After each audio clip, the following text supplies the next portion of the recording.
For 16 years, from 1989 through 2004, Booknotes was C-SPAN's signature author interview program.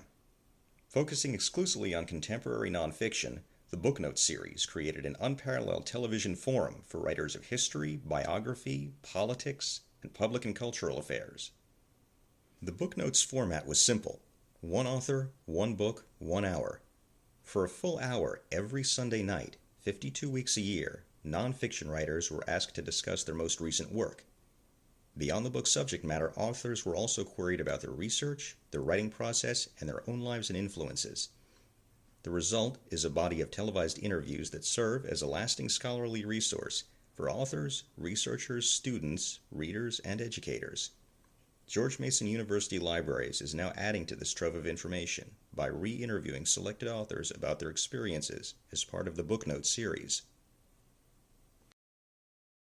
Hello, I'm Lindsay Bestabucci, oral historian for George Mason University Libraries, and with me is sound engineer Robert Vey. Today is February 12th, 2015, and we are recording from Fenwick Library, where we are speaking with author Jeffrey Richelson, who appeared on Booknotes on September 16th, 2001, to discuss his book, The Wizards of Langley, Inside the CIA's Directorate of Science and Technology. Hello, Dr. Richelson. Thank you for speaking with us today. Hello, you're welcome. So you appeared on the program less than a week after the attacks of September 11th, 2001, to discuss America's intelligence community. These are obviously very special circumstances. Were you already slated to appear on Booknotes, or was this a last-minute addition? As far as I can remember, and I'm pretty sure I'm right, it was a last-minute addition, I think, which is also indicated by the fact that it was a joint appearance as opposed to just one person. But I think a lot of I got a lot of calls right after 9/11 for I guess fairly obvious reasons, and this was one of them. So you mentioned that yours was a joint interview, and you appeared on the program with James Bamford, author of Body of Secrets. Did this affect how you prepared at all for your appearance on Booknotes, knowing that you would appear with another author? No, because we weren't supposed to divide anything up in terms of what we were. It wasn't a joint presentation, after all, so I just read my book and went over my book and thought about things that I might be asked, and figured Jim would do the same, but there wasn't any reason to change how I would prepare. It was more just that it was going to be a more lengthy interview than simply an ordinary TV appearance. And what do you remember most from your appearance on the show? Actually, the question about the acoustic kitty is the one thing that I remember most, without it, particularly before watching it again, simply because that was a question I had been asked repeatedly, and so I sort of expected to be asked that. Well, you touched on the length of the program, and Booknotes' hour-long format did differ greatly from most other network television interviews. What do you think are the benefits or potential drawbacks for this longer format interview for the author and for the audience? Well, I don't really know that there are any drawbacks at all from the author's point of view, because you really get to, at least as long as you know the material in your book, because you get to talk in more detail with regard to, in response to questions, and you get asked a broader range of questions. So it's winds up being much more reflective of what you actually wrote in the book than it would be if you just had a few-minute interview. And it certainly also means that the person who questions you in that type of format is going to be more prepared than simply an anchor of a local news show, for example, who has 3 minutes to squeeze you in between all sorts of different stories. Well, you mentioned how your appearance was unique because it was the double author format, but your appearance also stands out because it was live and because it was followed by a 1-hour call-in segment. What was your experience with this call-in portion of the show? To be honest, until I watched the interview again a few days ago and saw that it said there was a call-in segment of it, I didn't even remember it.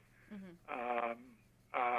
One thing is that at that time I did a lot of radio interviews, and a number of them had call-ins, and I don't remember anything in terms of either a great question or one of the bizarre questions you may often get when people call in.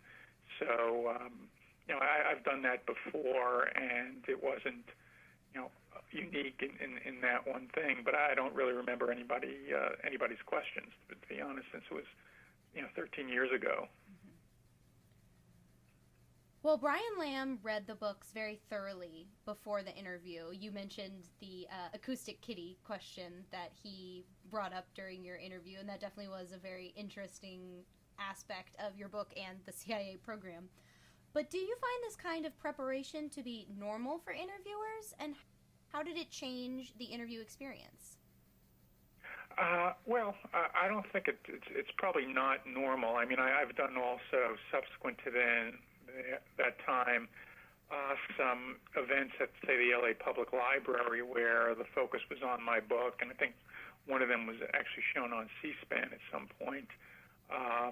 So in that case, the author had read the whole book, and we talked for an hour or more.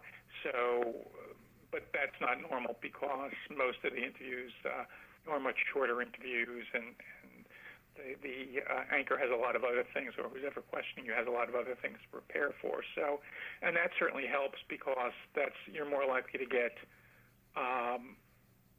intelligent questions or questions about things that you might want to really talk about that might get shortchanged or overlooked when you have a short interview with somebody who's just sort of been briefed on what might be considered the highlights of the book. Well, Mr. Lamb frequently asks his guests biographical questions. Did that surprise you, and is this different from other interviews you have experienced? It certainly is different. Again, there's parts of the time element, and I guess it did surprise me, although I don't remember for sure my feeling at the time. But that certainly is something that I think tends to be unusual. An interviewer might ask why you wrote the book, but not so much, what your background was. Beyond biographical questions, were you surprised by any of Brian Lamb's other questions?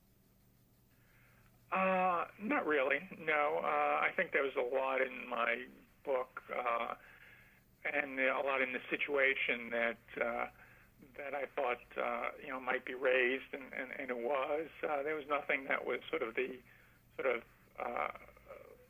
strange type of questions or something that I wouldn't have thought of in advance he might ask. So again, this is partially based on watching it again a few days ago, and I can't say I came across anything where I said, gee, why did he ask that, or that's kind of a strange question. I think his questions were the type of questions you'd want somebody to ask, both about your book and under the circumstances. Did you watch Booknotes before or after your own interview? And did your experience on the show change your opinion of the program? Well, I'm sure. Yes, I did watch mine, and I have watched it selectively, over the years, depending on who was on and whether I was particularly interested in the subject. And so I guess it didn't change my view of it. It sort of, I guess, again, what I expected in terms of a serious interview of an author about what he's written. Would you have preferred, if given the opportunity, to have had a more traditional Booknotes interview with only one author and without being in the shadow of such a major national event? Well, I would have preferred the national event not to have occurred, but beyond that, I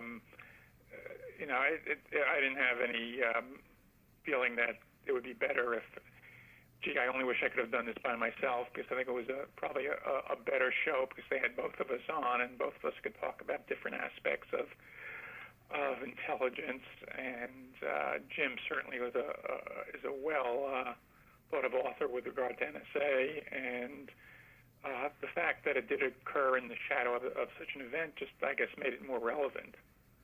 So I didn't have any reservations or think, I would have preferred to have it done some other way. Well, as you may or may not know, George Mason University has been gifted all of Brian Lamb's personal copies of the books used in the Booknotes series. This amounts to some 800 nonfiction books published between the late 1980s and 2004. What do you think the benefits and uses of such a collection might be? Well, I guess it depends on what other people are going to use it for. I think if somebody's writing a history of C-SPAN and they're devoting some significant time, which I think they would, to the Booknotes program, obviously having all that available in one place would be an enormous help. If you had to go track down, have somebody else make a list and then try to track down the books, that would be pretty time-consuming. This would make it obviously a lot easier. So if there is some historian who's going to be writing either about C-SPAN history as a whole or Booknotes history as a whole, well, it's all there for them then. Brian Lamb had a rule that authors could only appear on the program one time. If asked back, would you have returned for another interview? Oh, certainly. That's, I'd say it's, in a one way, the whole thing is parallel to doing book reviews, where when you have a book review where you're limited to 1,000 words to write about a book, it's not all that interesting to do the review because you're just so limited in what you can say. Whereas if you have a sort of you can write 25 pages, then you can actually do something that's interesting. I think it's similar with a program like that, where if you can talk at length and it's not just dependent on a few questions, it's more interesting to do as an interview. So, and it was certainly a good experience. So I certainly would have been willing to come back for another time. Was there a difference in sales or national attention for your book after you discussed it with Brian Lamb on Booknotes? Well, it would be hard to separate. I'm sure there was some. It's hard to separate the impact that specific program had on sales from the fact that 9/11 had occurred. Because I mean, the publishing company had already hired a firm to go out and arrange interviews for me, particularly on radio. And so the desire for those interviews certainly went up after 9/11. I would expect that people saw Booknotes, and that also fed into the process. But it would be, and it certainly helped sales, but it would be, I think, probably impossible for me to disentangle one impact from the other. I mean, I think it certainly had an impact, but without a laboratory experiment in which there was no 9/11 or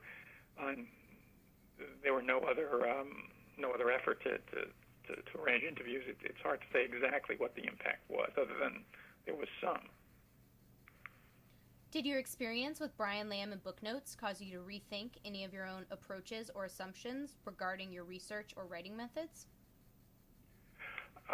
Not really. I think by that point I had written a number of books and sort of had settled into a sort of approach where I liked writing chronological narratives as opposed to other types of books, and that I used a combination of interviews and Freedom of Information Act requests and archival research and other things that people had written to come up with the book. So there wasn't anything, I think, in the interview that caused me to change that. What have you been working on since this book, and which works are you most pleased with?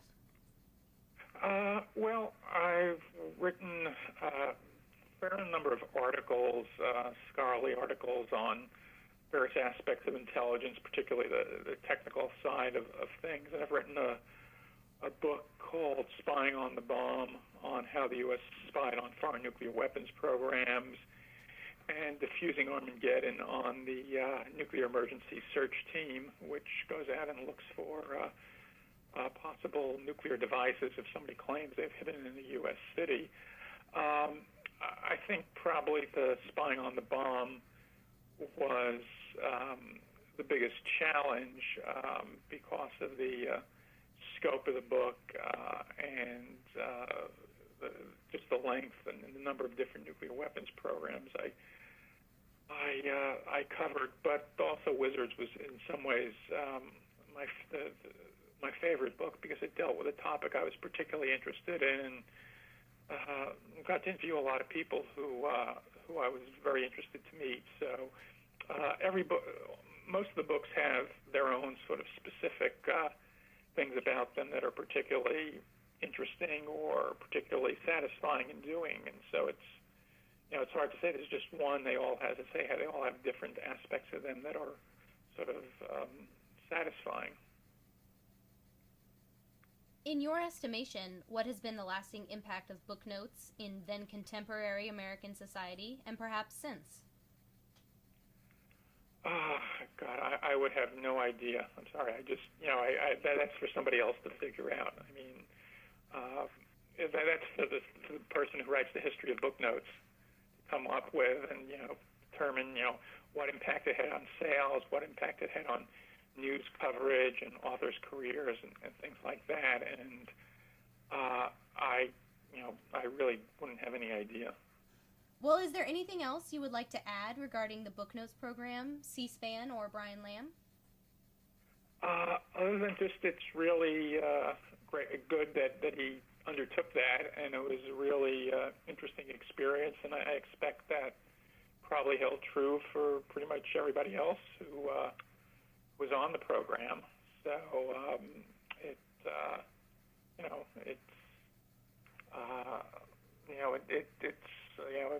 good part of intellectual history that it went on for so long. Great. Well, thank you for taking the time to speak with us today. Sure, no problem.